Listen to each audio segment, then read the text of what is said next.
भारत कान खोल कर सुन लो, पानी हमारी रेड लाइन है, हर कीमत पर इसका दिफा किया जाएगा।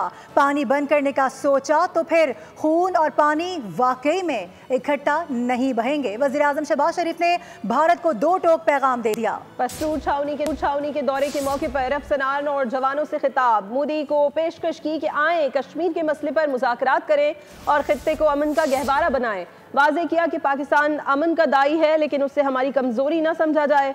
हम जंग और मुज़ाकरात दोनों के लिए तैयार हैं। अगर आपने हमारा पानी बंद करने का सोचा भी तो फिर वो रेड लाइन है, फिर वाकई खून और पानी फिर इकट्ठा नहीं बहेगा। पाकिस्तान अमन चाहता है, अमन के दाई है।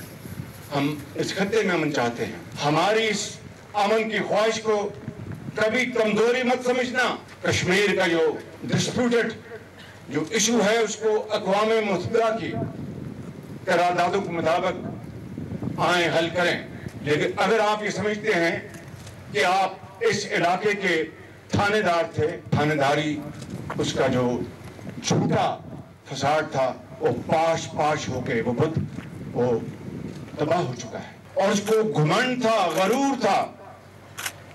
उस घुमंड और गरूर को अल्लाह ताला के फजल करम से आपने खाक में मिला। जमीन पर जिस तरह आपने दुश्मन को उनके ठिकानों को बर्बाद किया, इस जंग में आपने साबित कर दिया रवायती जंग में भी बहुत तवाना है और उसका बेहतरीन मुकाबला कर सकते हैं।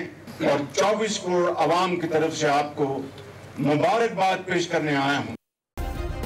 सब्सक्राइब करें और बेल दबाएं ताकि कोई खबर रह न जाए।